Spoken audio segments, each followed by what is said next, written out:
और सुविधा तो बहुत ही बढ़िया होती है, चार्ज भी होता है।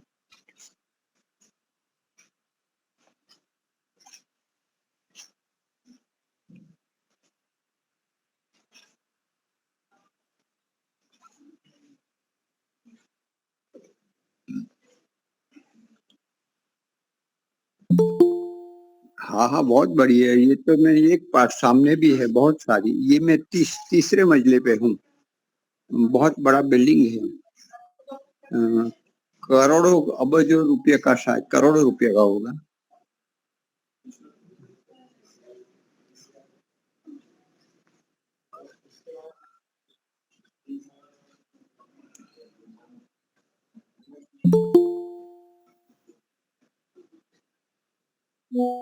चलो तो समय तो हो। सहनावतु सहनौ भुनक्तु सह वीर्यं कर्वावहै तेजस्विनावधीतमस्तु मा विद्विषावहै।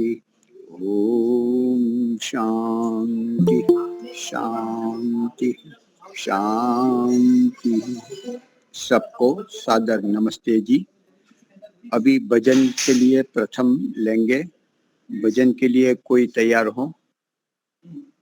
हाँ, शैलेंद्र जी नमस्ते। मोनू जी, महर्षि कुमार आ गए हैं, उनका भजन आप करवा सकते हैं। हाँ जी, हाँ जी, हाँ हाँ, बच्चों को बहुत यहाँ गुरुकुल में। चलो बहुत बढ़िया। हाँ जी, आज का प्रारंभ करें।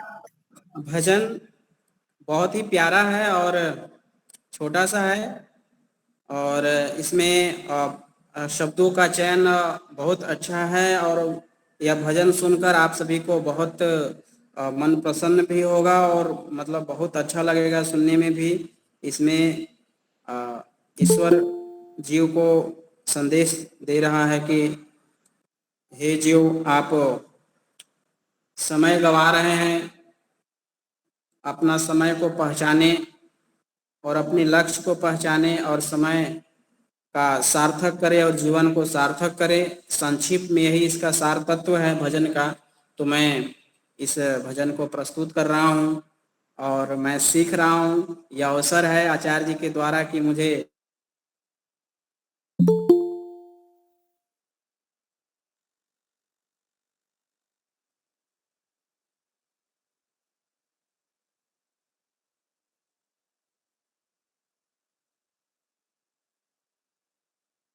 मैं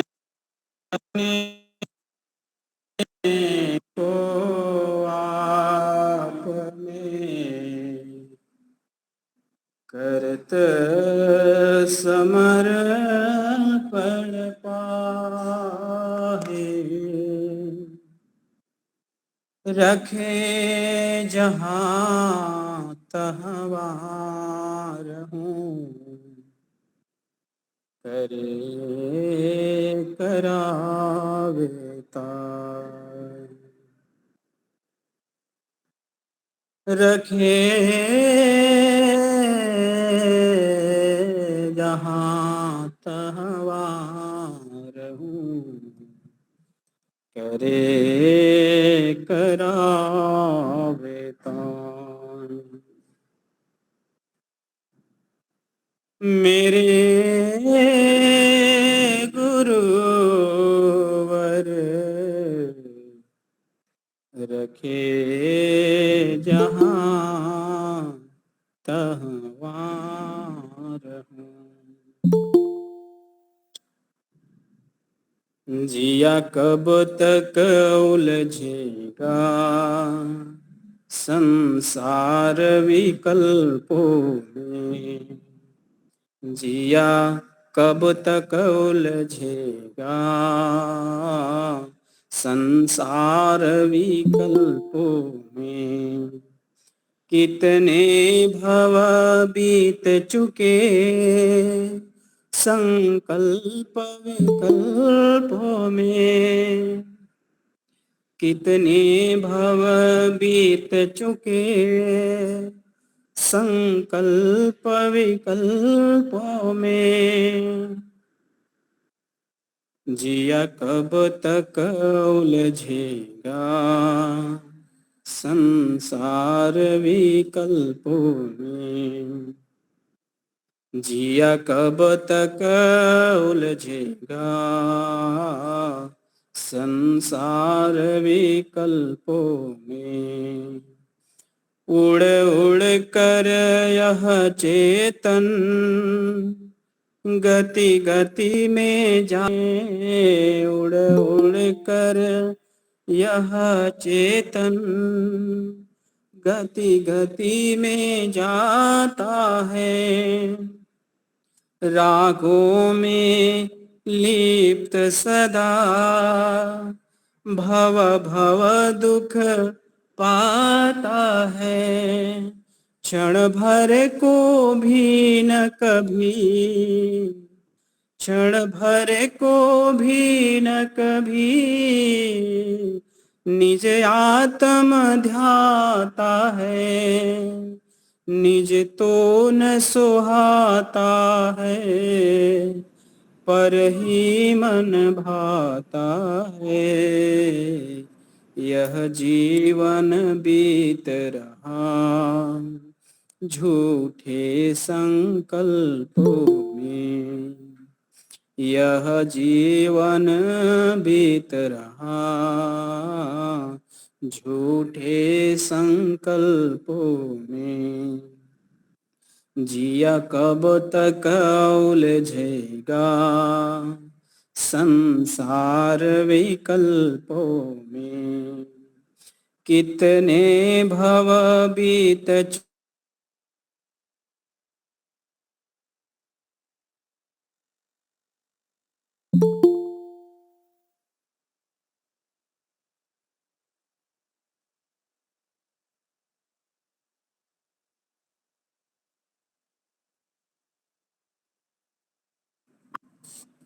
बाय मिस्टेक कट गया था, आ गया ना? हेलो, आरसी जी आपकी आवाज कट गई जाती है, आप नेटवर्क में हो जाइए थोड़ा, नहीं तो ऑफिस में आ जाइए।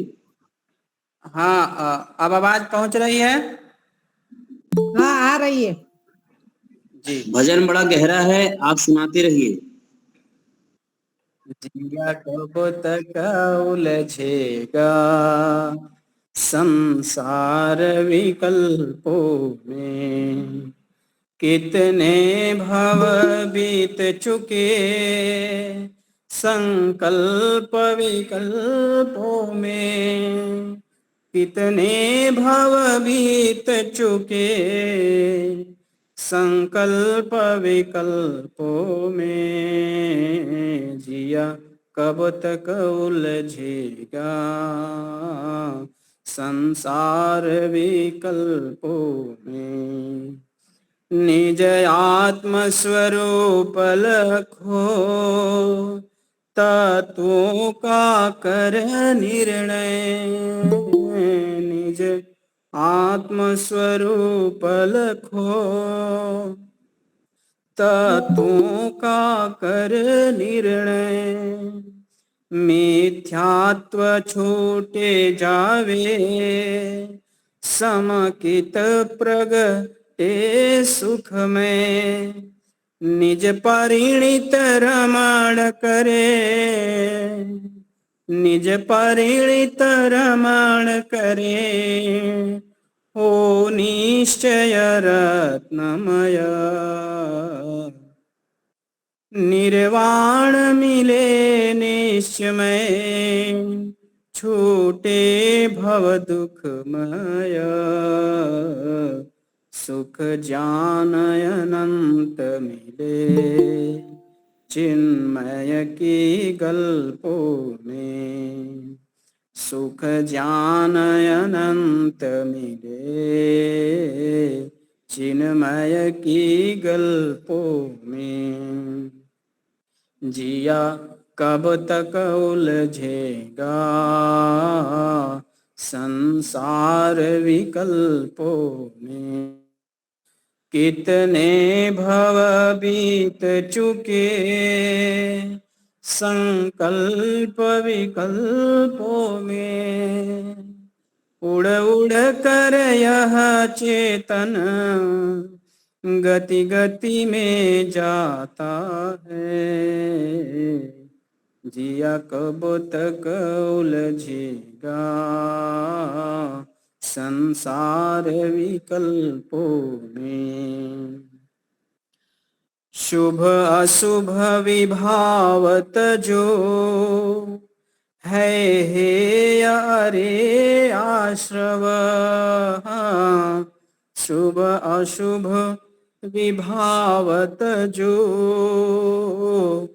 है हे अरे आश्रव, संवर का साधन ले चेतन का कर अनुभव, संवर का साधन ले चेतन का कर अनुभव, सुधात्म का चिंतन आनंद अतुल अभिनव, सुधात्म का चिंतन आनंद अतुल अभिनव, कर्मों की पग ध्वनि का मिट जावेगा कलरव, तो सिद्ध स्वयं होगा पुरुषार्थ स्वकल्पों में, तो सिद्ध स्वयं होगा पुरुषार्थ स्वकल्पों में, जिया कब तक उलझेगा संसार विकल्पों में। कितने भव बीत चुके, कितने भव बीत चुके संकल्प विकल्पों में, जिया कब तक उलझेगा संसार विकल्पों में। उड़ उड़ कर यह चेतन गति गति में जाता है, रागों में लिप्त सदा भव भव दुख पाता है, क्षण भर को भी न कभी निज आत्म ध्याता है, निज तो न सुहाता है, पर ही मन भाता है। यह जीवन बीत रहा झूठे संकल्पों में, जिया कब तक उलझेगा संसार विकल्पों में। कितने भव बीत चुके, कितने भव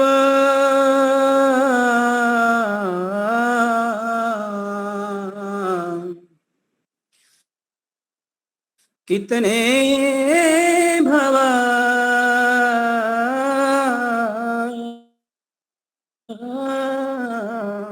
कितने भव बीत चुके संकल्प विकल्प में, जिया कब तक उलझेगा संसार विकल्पों में।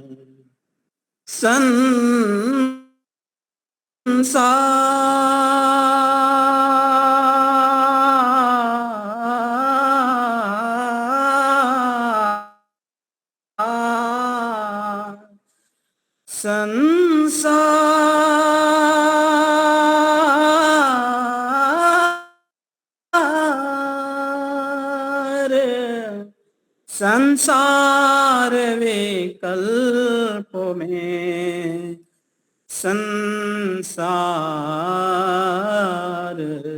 विकल्पों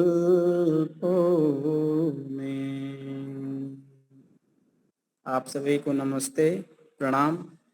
यदि मुझसे कुछ त्रुटियां भूल हुई हो तो मैं माफी मांगता हूँ। बहुत खूब, बहुत खूब, बहुत यार, स्नेह, प्यार, बहुत आशीर्वाद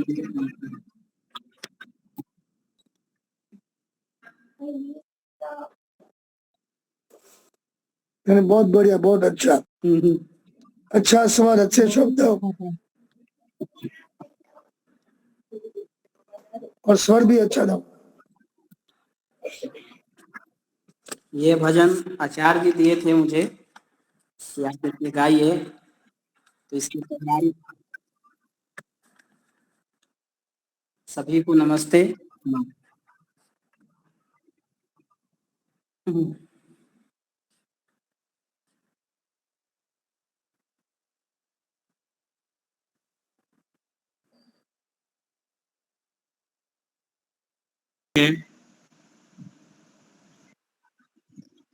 बीच में हमारी मोबाइल से फोन आता रहता है तो डिस्टर्ब होता है, तो लैपटॉप पर मैंने आज प्रारंभ किया है, तो उसका आवाज, लैपटॉप का आवाज ठीक है। तो अब इसी पर बात करें, क्योंकि मोबाइल पे फोन आता है तो बहुत डिस्टर्ब हो जाते हैं।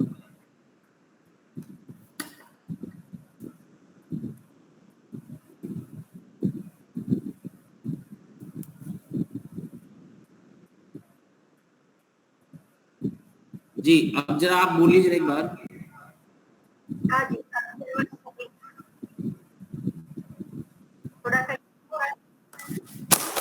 ठीक है जी।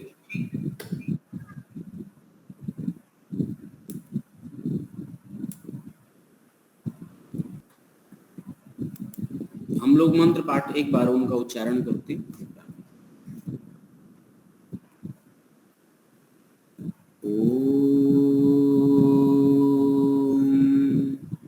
यदं दासुषे त्वं अग्ने भद्रं करिष्यसे तवेतत् सत्यमंगिरः तवेतत् सत्यमंगिरः।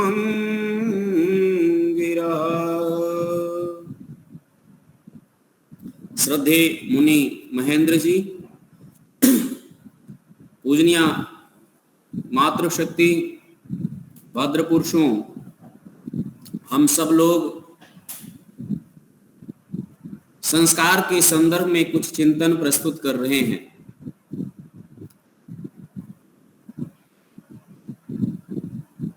विगत वर्षों में संस्कार के 3 विभाग करके कुछ बातें रखे थे। आशा करता हूं कि आप सबको कुछ बिंदु याद होंगे। वो एक संस्कार था व्यवहारिक, जो हम लोग व्यवहार में बार बार प्रयोग करते हैं। दूसरा है कर्मकांड प्रधान, जो 16 संस्कार आदि ऋषियों ने दिया, उसमें हम लोग प्रयोग करते हैं। तीसरा है जो न्याय वैशेषिक में वेगादि संस्कार का शब्द का एक परिभाषिक शब्द का प्रयोग किया जाता है। और भी अन्य अर्थों में संस्कार शब्द का हम सब लोग प्रयोग करते हैं।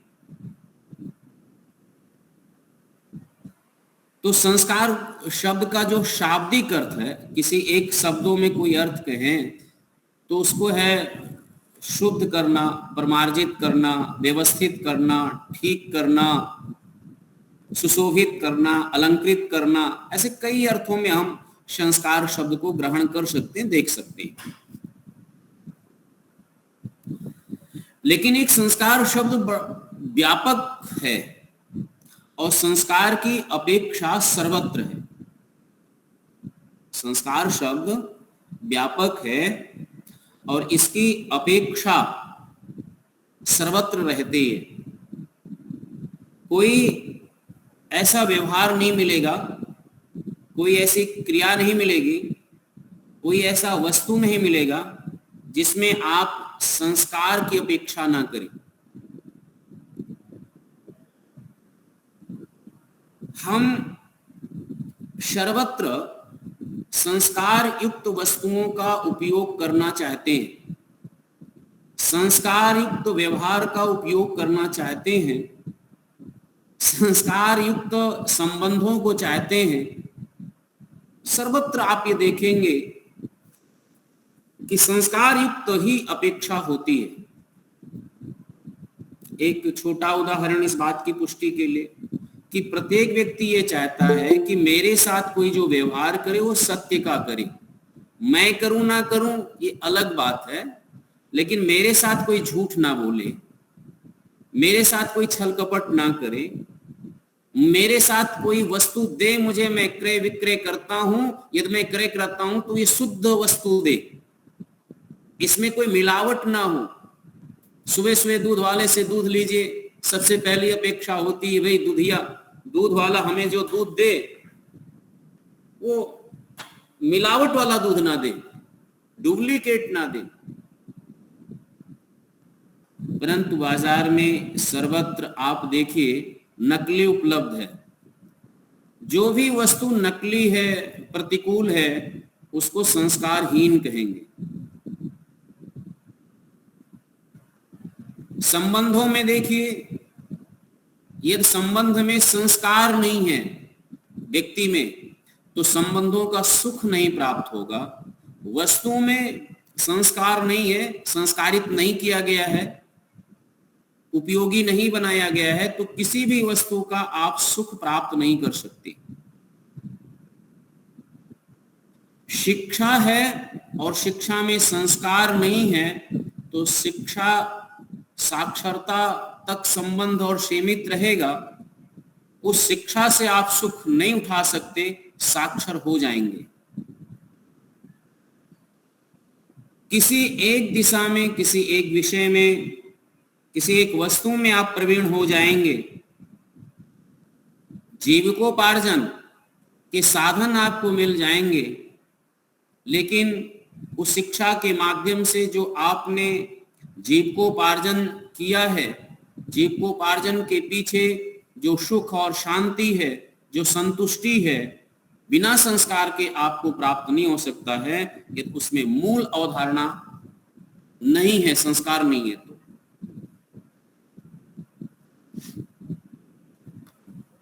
तो किसी भी जगत में विचार करके देखेंगे, खेल जगत में देख लीजिए, जब खेल में खिलाड़ी फील्ड में खेलता है, वहां मैच फिक्स हो जाता है, कौन जीतेगा कौन हारेगा। कुश्ती हो रहा है, वहां फिक्स हो जाता है कौन जीतेगा कौन हारेगा। फिर खेल खेल नहीं रहता। ठीक इसी प्रकार से और भी विभागों में देख लीजिए। शिक्षा में आपने खेल का नाम इसलिए लिया कि व्यक्ति कुशल हो जाता है, प्रवीण हो जाता है। जब क्रिकेट खेल होता है तो पूरे लोग अपने टीवी को ऑन करके और उसी क्रिकेट में डूब जाते हैं। घर घर से वो आवाजें निकलने लगती है, आज बस क्रिकेट हो रहा है, पूरा समय देते हैं। पता लगा कि ये क्रिकेट हारना जीतना ना खेलना, उसमें से कोई खिलाड़ी अपना फिक्सिंग करती। तो यदि हम जो मौलिक संस्कार कहते हैं कि हमें बड़े गर्व से लोग कहते हैं, ये हमें माता पिता से संस्कार मिला है कि हम ऐसा पाप कर्म नहीं कर सकते, ये भ्रष्टाचार नहीं कर सकते। परंतु महानुभावों, ध्यान आकर्षित करना चाहता हूं,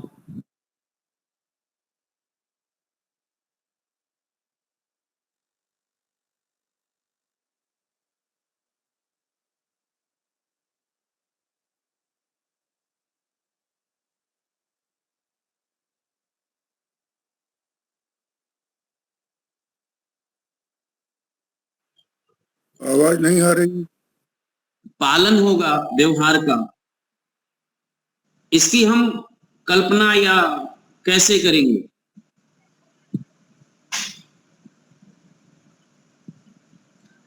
दो चीजें हैं, एक मोबाइल है और दूसरा लैपटॉप है। लैपटॉप का अलग से लाइन है और वो लाइट कट जाता है तो वहां व्यवधान हो जाता है, इसमें फोन आ जाता है तो यहाँ व्यवधान हो जाता है। अब कुछ दूसरी व्यवस्था करनी पड़ेगी। तो हमारी और आपकी बात ये हो रही है कि संस्कार की हमने कौन सी फैक्ट्री का निर्माण किया, और आज से जो 10 दशक पूर्व जो संस्कार, जो व्यवहार, जो समाज था, इस 10 दशक में जो परिवर्तन हुआ उसका मूल कारण क्या है, और फिर 20 दशक पूर्व जो था, 10 दशक पूर्व, 2 दशक पूर्व, 5 दशक पूर्व, आप हम विचार करेंगे परिवार में, समाज में।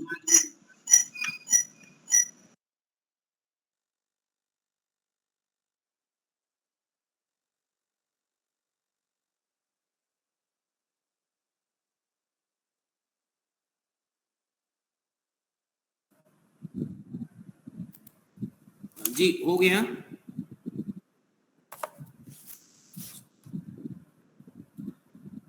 तो मेरा एक प्रश्न ये था कि हम विचार करें अपने देश में रहते जिस देश में, उस देश का 1 दशक पूर्व या 2 दशक 3 दशक पूर्व जो परिवार का संगठन था, जो बच्चों का निर्माण करने का था,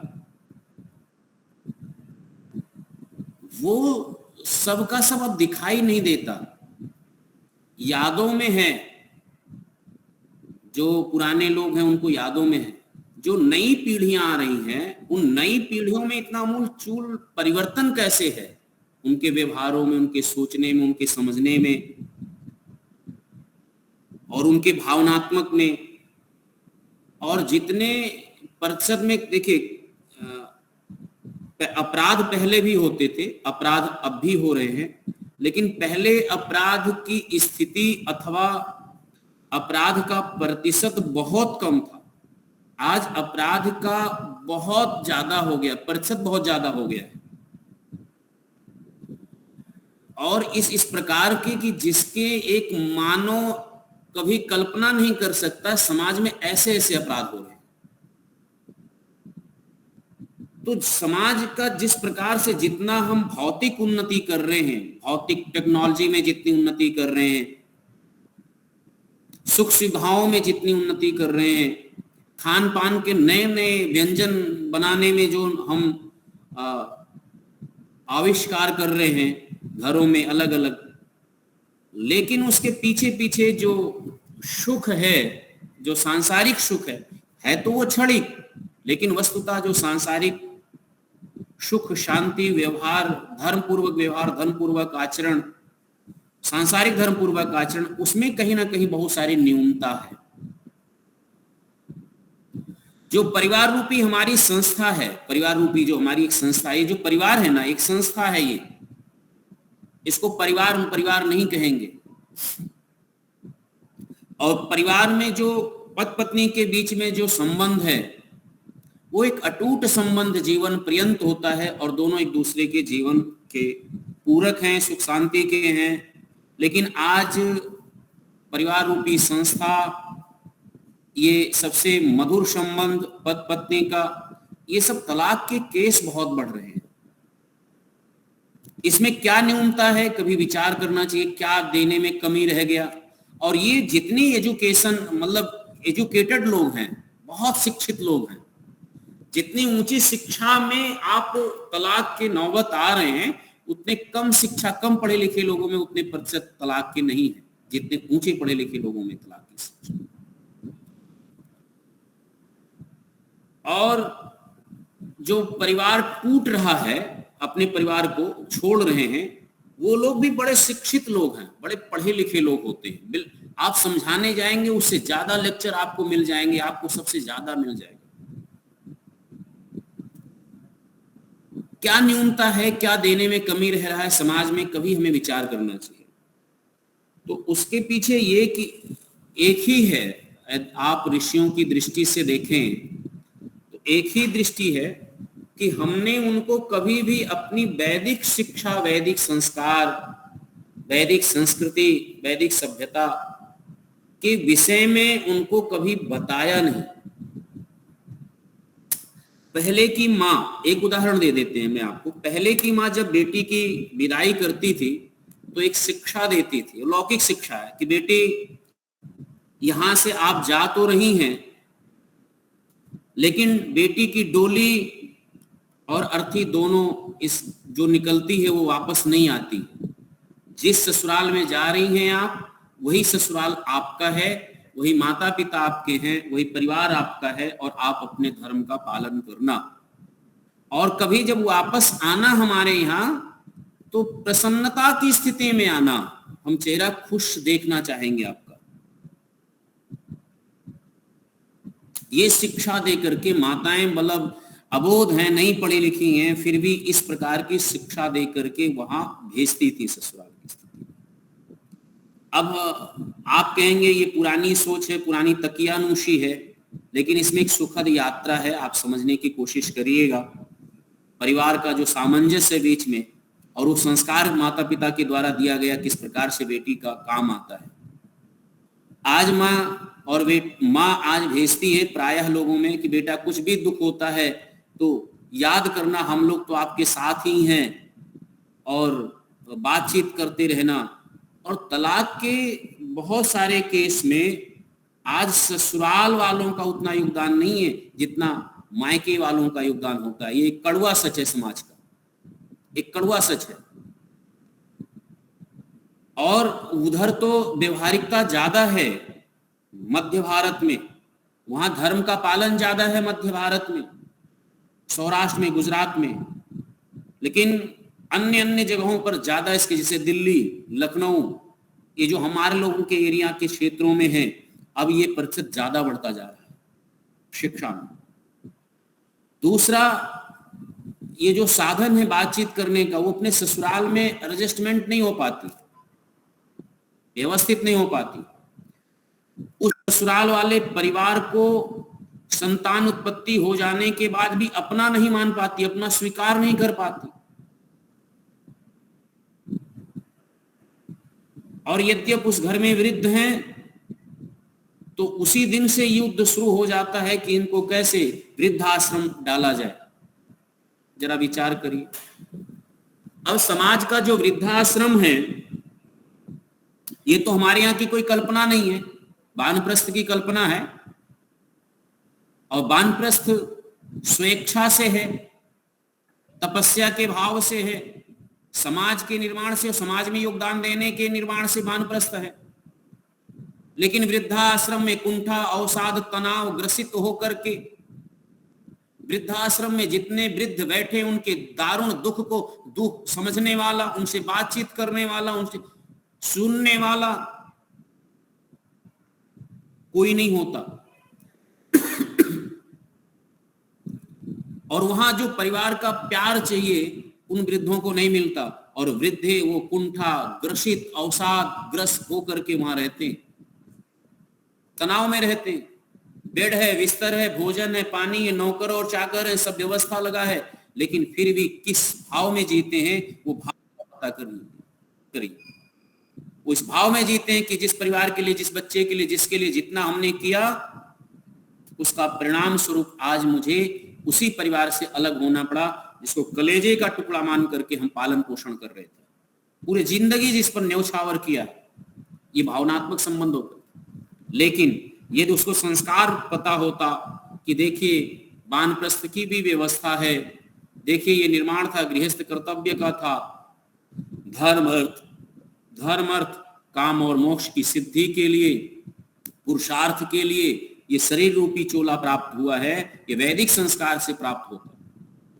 जो 16 संस्कार की परिकल्पना है शास्त्रों में, वह भी धर्म अर्थ पुरुषार्थ के लिए।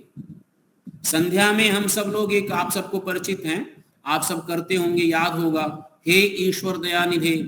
इसके अंतिम पंक्ति में हम क्या बोलते हैं? धर्म अर्थ काम मोक्षाणाम सद्यः सिद्धिर भवेन्न। धर्म अर्थ काम और मोक्ष की सद्यः माने शीघ्र ही प्राप्त हो, हे परमेश्वर, ऐसी हमारी मंगल कामना। अब जरा पूछिए, जरा विचार करिए, समाज पर भी दृष्टि डालिए, परिवार पर भी डालिए, व्यक्तिगत जीवन पर डालिए। जीवन में धर्म का पालन कितना? और धर्म का पालन करने का अभिप्राय ये है कि धर्म के पालन करने के लिए भी संस्कार होंगे, तो कर्म करने के लिए प्रेरित करेंगे, शुभ संस्कार शुभ कर्म करने के लिए प्रेरित करेंगे, और उस शुभ कर्मों का परिणाम सुख ही होता है, वो धर्म की तरफ प्रेरित करता है। दीपालिका बहन, आप थोड़ा जमुआई ले रही हैं।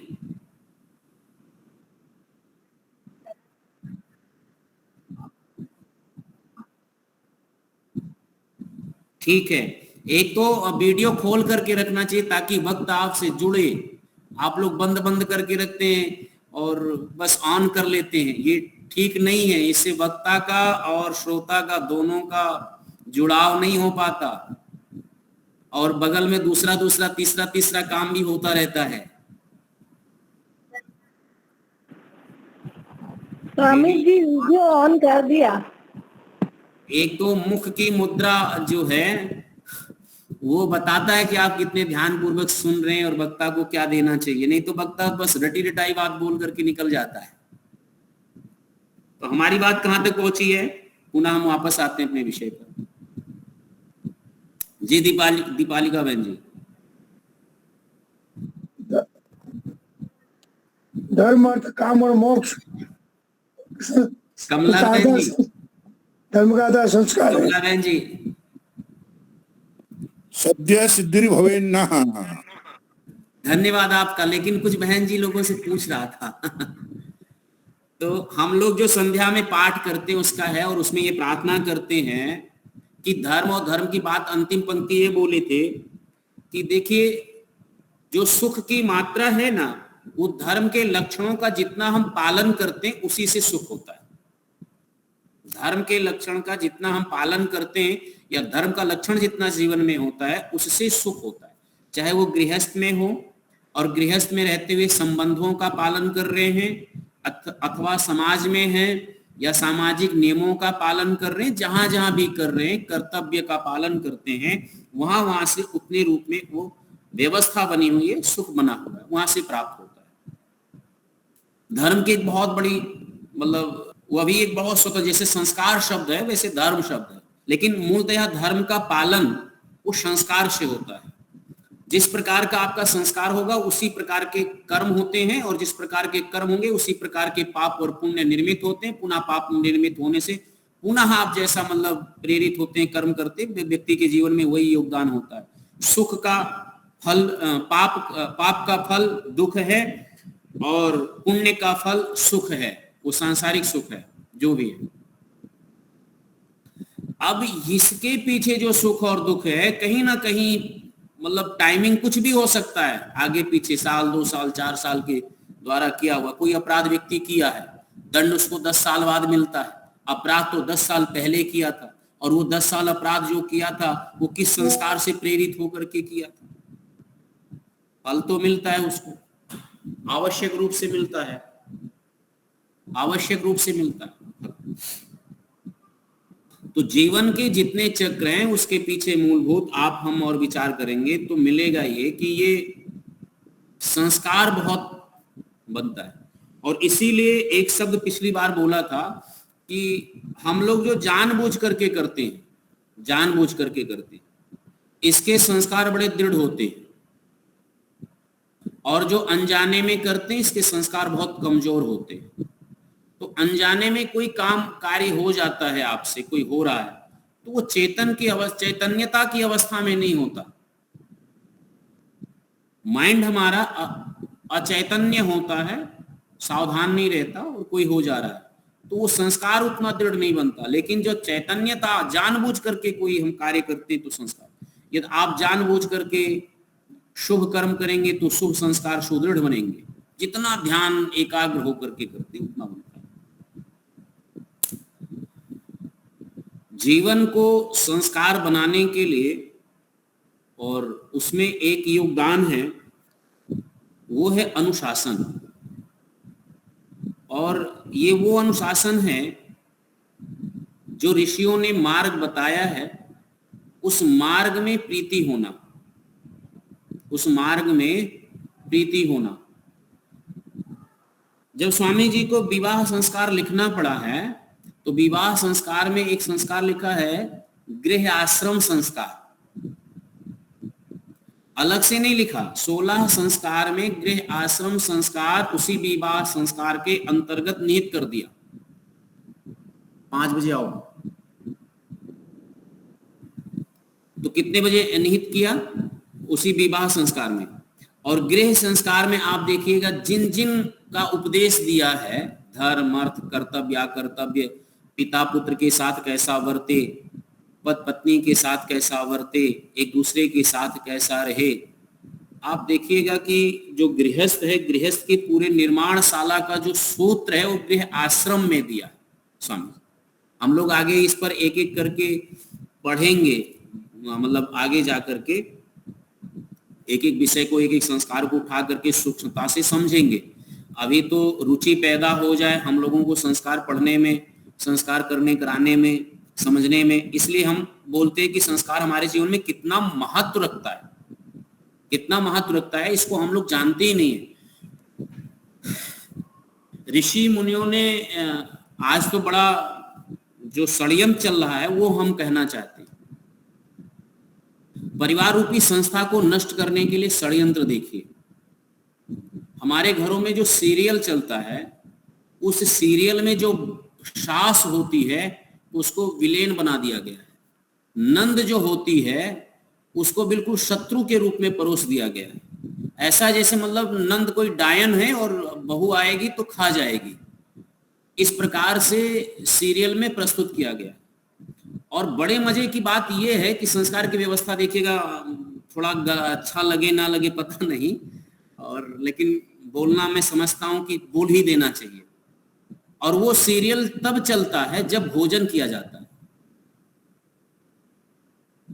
उसी समय शाम को आएगा, भोजन लोग करेंगे, वही सीरियल देख रहे हैं, उसी के साथ बेटी देख रही है। अब बेटी मतलब कोमल मन है और उसी सीरियल को देखते देखते अब बेटी बड़ी हो रही है कि सासु ऐसी होती है, ननंद ऐसी होती है, और बिल्कुल पारिवारिक ड्रेस में, सौंदर्य में, स्वभाव में, चाल चलन में इतनी विकृति रूप दिखाई दे रही है, दिखाई जाती है कि धारणा एक ऐसा बन जाता है सासु के प्रति उस बेटी के मन में कि बेटी जाएगी तो उस परिवार को तोड़ेगी या उस परिवार को जोड़ेगी। बहुत बड़ा प्रश्न समाज के सामने खड़ा कर देती है।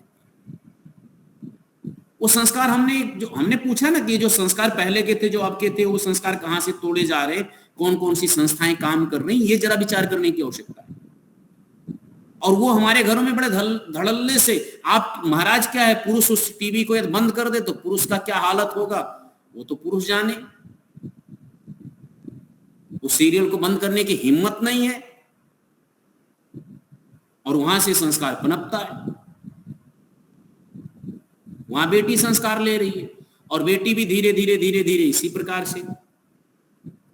अब इसी प्रकार से दूसरी बात और बहुत बड़ी बात कहना चाहते हैं, हमारा एजुकेशन छोटे बच्चों को पहले दादा और दादी के गोद में अच्छी अच्छी बातें वो सीखते थे। अच्छी अच्छी बातें जो है अपनी परंपरा के, अपनी सभ्यताओं की छोटी छोटी, और बच्चों को स्वावलंबी बनाते थे, स्वावलंबी बनाते थे। एक दिन की घटना है, एक दिन हम एक परिवार में थे, बीमार दादा ने पोते से पानी मांग लिया और उसी घर में रुके हैं हम। शाम को पति आता है, बहू बोलती है तुम्हारे पिताजी ने हमारे बच्चे को नौकर बना दिया है। जो बच्चा एक गिलास पानी अपने दादा को नहीं दे सकता और जिसकी मां इस प्रकार से पति से लड़ रही है, उस घर का जरा बताइए भविष्य आगे।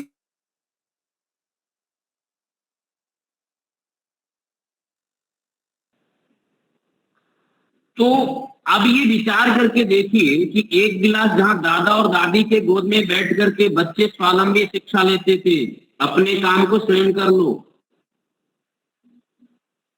बच्चा यद्यपि 8 साल 10 साल का हो गया तो गुरुकुल में ये व्यवस्था है कि अपने कार्यों को बालक को स्वयं करना सिखाना चाहिए। अब बेटी 15 साल की हो गई, रोटी बेलना नहीं आता, संस्कार कल वो जाकर के दूसरे के घर में कैसे रोटी बेलना सिखाएगी, क्योंकि बहुत स्थिति ऐसे हुआ।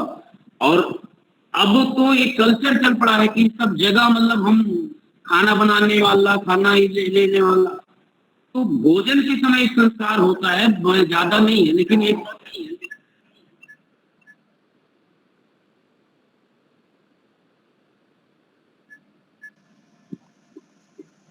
भोजन में शुद्धि। एक मिनट,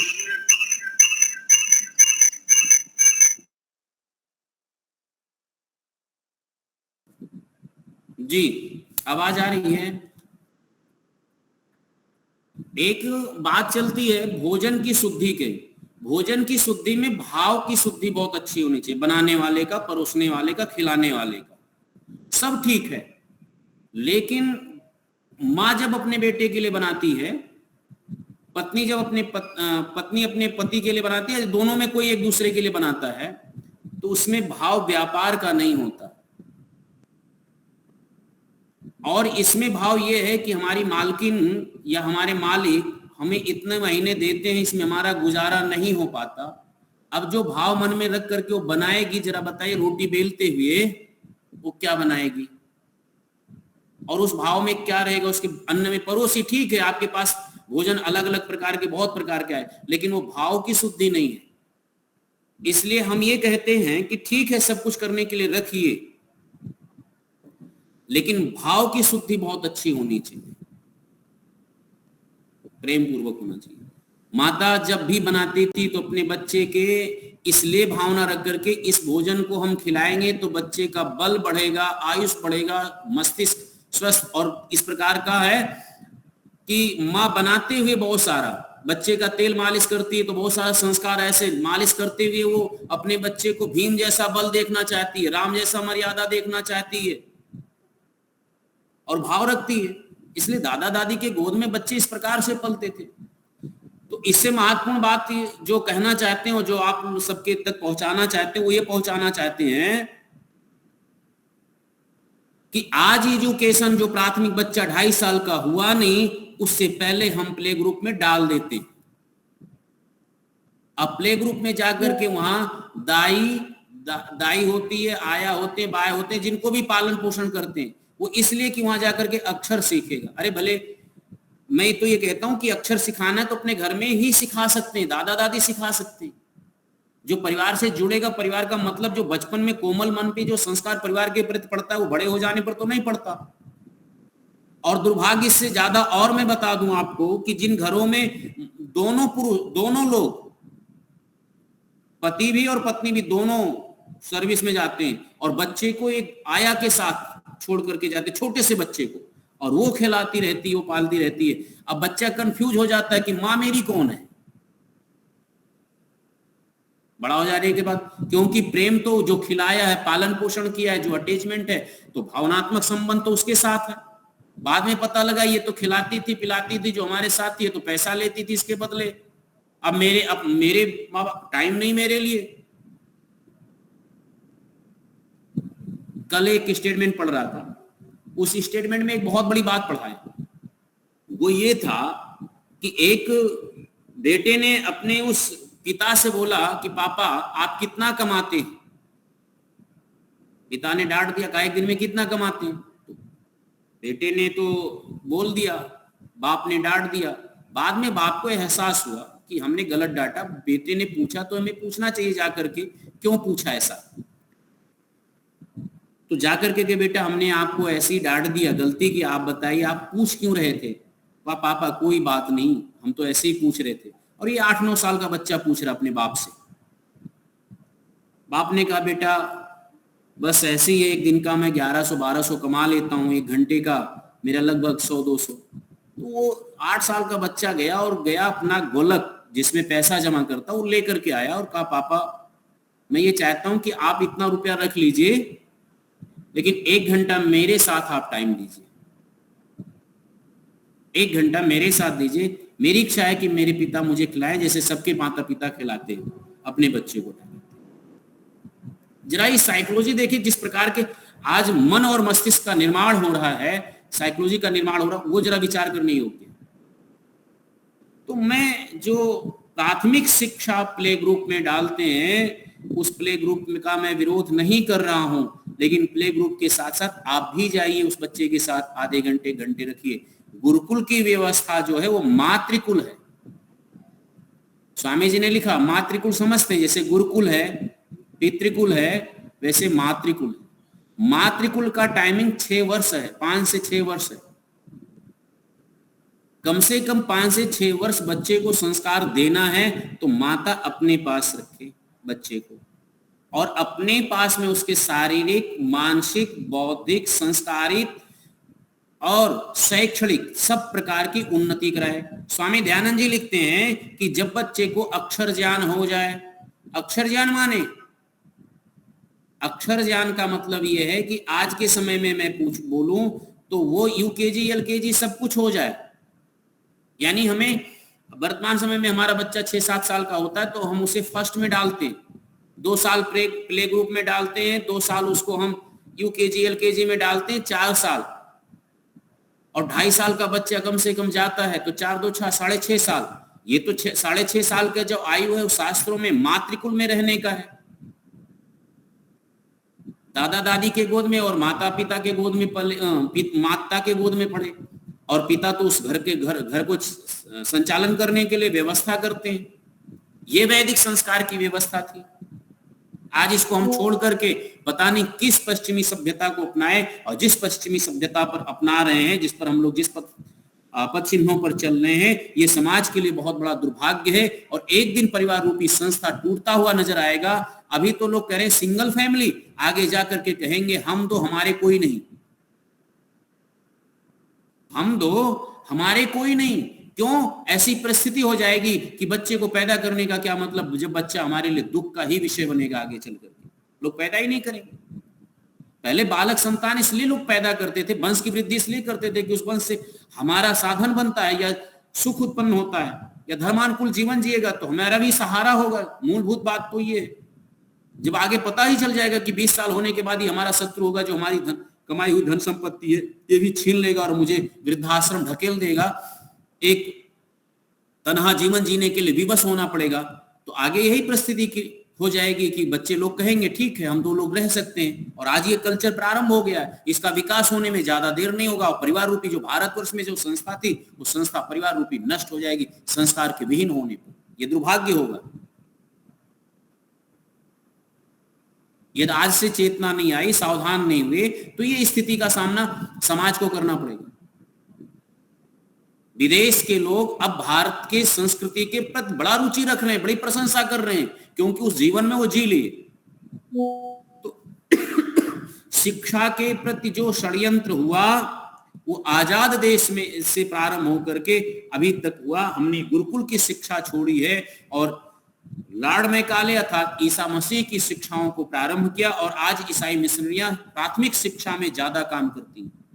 और हमारे बच्चे जाकर के पता करिए, हम उसमें सेंट जेवियर्स कॉन्वेंट आदि स्कूलों में पढ़ाना ज्यादा, हमारा सोच ये कह सकते हैं कि इनकी सोच अलग है, लेकिन मेरे सोच के पीछे ये है कि उसमें हमसे ये बता दें, बस हमारा संस्कार, हमारी संस्कृति जोड़ दें, हमें किसी से कुछ नहीं। हमारी भारतीय संस्कृति जो थी, हमारी जो परंपरा थी, जो सभ्यता था, जो प्रेम था, जो आदर्श है, वो जोड़ दिया जाए शिक्षा में। वो कहां मिलेगा? आज हम अपनी मातृभाषा को छोड़ करके विदेशी भाषा को ज्यादा प्राथमिकता देते हैं, उसको पढ़ाने में, उसको लिखाने में विदेशी भाषा को ज्यादा प्राथमिकता देता है। यहाँ पढ़ लिख लेगा, आगे जाकर के भाग जाएगा अमेरिका, कहां पता नहीं, छोड़ देगा, बहुत सारी विसंगतियां हो जाती है। तो ये जो हम लोगों ने, मैं ये कहना चाहूंगा, जो पैदा होने से पूर्व से लेकर के और 6.5 साल तक की अवस्था तक के बच्चे के साथ जो हमने संस्कार नहीं दिया है, उसका परिणाम युवावस्था में प्राप्त होता है।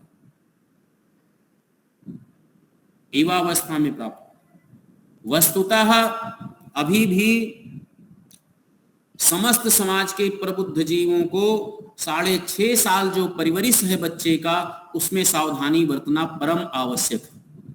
आवश्यक नहीं, परम आवश्यक। नहीं तो इसके बिना सभी षड्यंत्र जो होते, मतलब उसको कोई भी शब्द दे दीजिए, हम ये नहीं कहते, लेकिन जो भी एक हवा चल पड़ा है समाज में, आपकी संस्कृति को, आपकी सभ्यता को, आपकी परंपरा को, आपकी व्यवस्था को, आपकी विधि को, आपके पारिवारिक सामाजिक व्यवस्था और विधि को तोड़ने की, यदि उससे सुरक्षा देना है तो वो सबसे महत्वपूर्ण जो बालक की आयु का निर्माण का है, जिसमें संस्कार विशेष दिया जाता है, जो आयु भर नहीं भूलेगा, वो जन्म से लेकर के 6.5 साल तक। और किसी बच्चे को 3 लोगों से दूर मत, वो मातृकुल है, और मातृकुल को टूट जाने से बहुत बुनियादी स्थिति समाज की टूट जाएगी। मातृकुल के बाद 2 साल आता है पितृकुल का, कि उसके बाद पिता शिक्षा दे दे, यानी 2 साल तक बच्चे के संपर्क में हो जाए। अब 8 साल के बाद, यानी एक संस्कार परिवार का जो देना था उस बच्चे के दिल दिमाग में हमने दे दिया। अब परिवार के भावनात्मक संबंध से कभी वो अलग नहीं हो सकता और उसको कोई अलग नहीं कर सकते। ये तो आज की जो व्यवस्था चल पड़ी है, इसको दूसरे भाव में समझा जाए तो इस प्रकार से समझा जा सकता है कि एक बच्चा पैदा होते हुए उसके पालन पोषण के लिए कहीं डाल दीजिए आप, और 8 साल बाद उससे मिलिए तो आपको पहचानेगा ये हमारे माता पिता हैं, और पहचानेगा तो कितना जुड़ पाएगा वो आपसे। इसी प्रकार से वर्तमान समय में देख लीजिए, 24 घंटे होते हैं, और 24 घंटे में जब उसके संस्कार सुदृढ़ या दृढ़ होते हैं या अच्छे बनते हैं, उस समय पिता कितना समय दे रहा है, माता उस बच्चे पर कितना समय लगा रही है, दादा दादी के संपर्क में रह करके अपने कुल परंपराओं को कितना हम उसको शिक्षित करते हैं या शुभ संस्कार देते हैं, वो टाइमिंग जरा निकाल लीजिए। वो टाइमिंग की आवश्यकता है।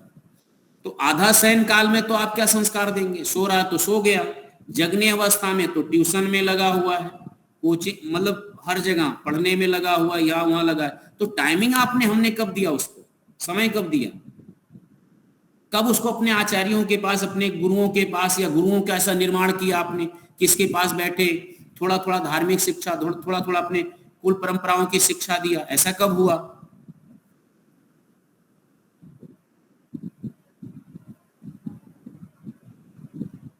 ऐसा कब हुआ? नहीं हुआ।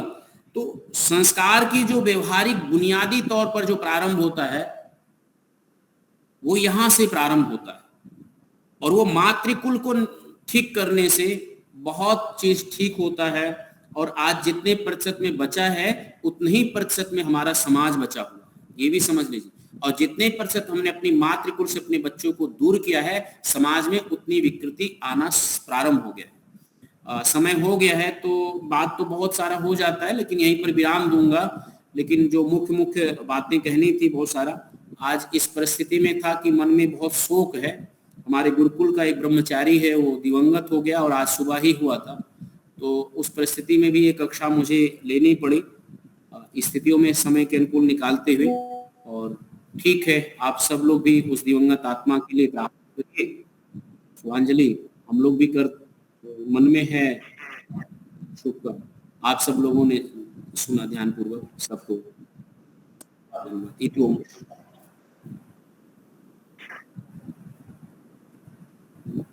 बहुत अच्छा जी दीपाली बहन।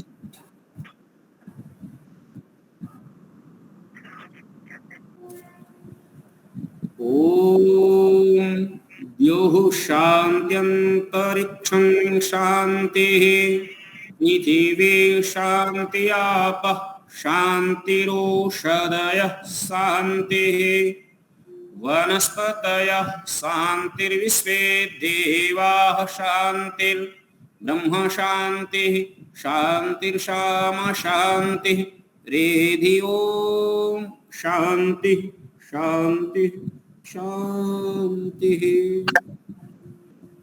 आचार्य जी कितनी उम्र का, नमः। आचार्य जी कितनी उम्र का था बच्चा गुजर गया वो? 16-17 साल का था। अच्छा, बीमारी थी, बीमार था? हाँ, ऐसे कुछ घटना घट गई। वो 1.5 महीने के लिए घर पर गया था, घर पर ही था वो 40-45 दिन, और ऐसी दुर्घटना हो गई उसकी। तो आज गुरुकुल में सभा भी रखे थे और बहुत सारा फूल आ रहा था, तो ऐसी स्थिति हो गई। बहुत दुख की बात है। मना है स्थिति में तो सब जुड़ा ही रहता है, क्या एक सब जुड़ाव रहता है ये सब।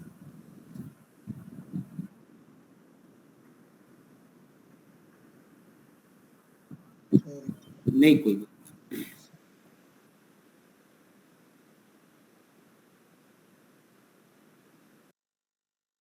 पंडित जी नमस्ते।